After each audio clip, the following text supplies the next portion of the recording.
It started as a simple top-down cops and robbers game, even bearing the name Race and Chase in the very beginning. And now, this. This is Grand Theft Auto.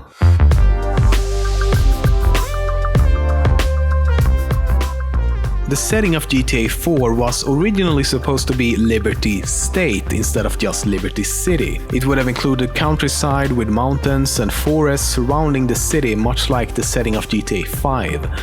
But because of time limitations, they choose to focus development on only the city instead. The now iconic font used in almost all of Grand Theft Auto titles named Price Down is actually the same font used in the popular game show The Price is Right.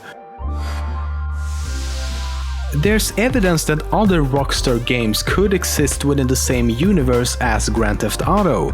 For example, in GTA 5, in Franklin's apartment, there's a book named Red Dead by Jay Marston. For those of you who don't know, it's a reference to the main protagonists John or Jack Marston from the game Red Dead Redemption. The game Manhunt takes place in a fictional city called Carcer City, and that city is in fact mentioned in several GTA games, both in conversation and on radio stations. Bro, what was your first bank score?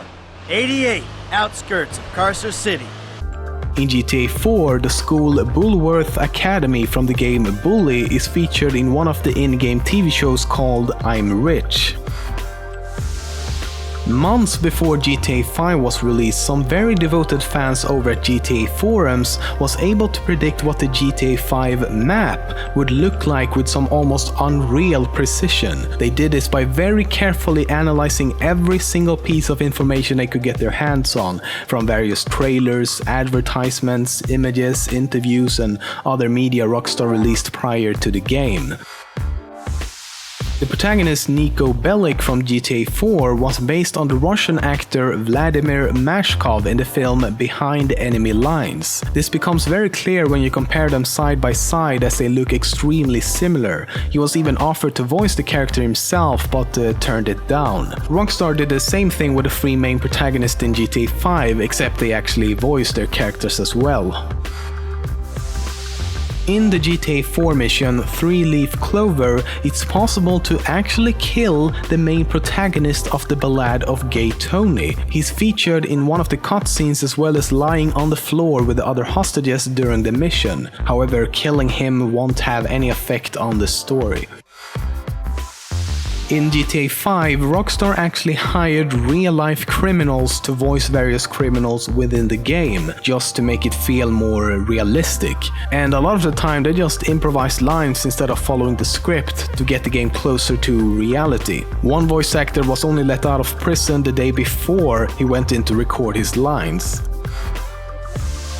Back in 1999, with the release of GTA 2, Rockstar, or as they were called back then, DMA Design, also made a short film for the game. It was released for the purpose of advertising the game, and several clips from the film was included as an opening cutscene within the game itself. It follows the main protagonist of the game, Claude Speed, as he's chased by a group of armed gang members around the city. Because it was only intended as advertisement, the 8-minute short film was never given an official name, and thus it's simply referred to as GTA 2, the movie. The film is no longer available on the game's official website, but can still be viewed on YouTube.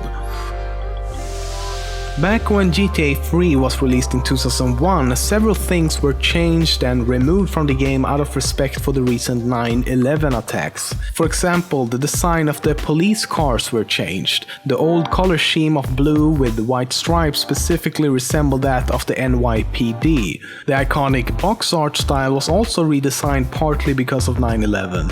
The original cover art, which was released as the cover of the game in Europe, was changed in the last minute for the North American American release. A character named Darkel was removed as well, but can still be found in the credits as well as in the game files. There was also one mission which would have featured a flyable plane missing most of its wingspan. The mission was removed, but the airplane can still be found in the game and is actually still flyable, but it's extremely hard to control.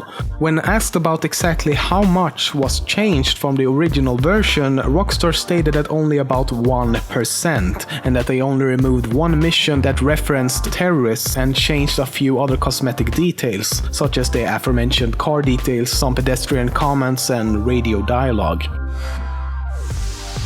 We all know that Grand Theft Auto is one of the biggest video game franchises out there, but with the release of GTA 5, it's on a whole other level.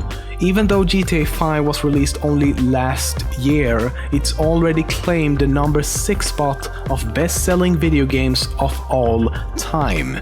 It's even more impressive considering it's only been available on 2 systems, the Xbox 360 and PlayStation 3. So far, it's sold 32.5 million copies across both platforms. Compare that to GTA 4, which was released in 2008, and it's currently number 14 on that list. The game also holds 7 Guinness World Records.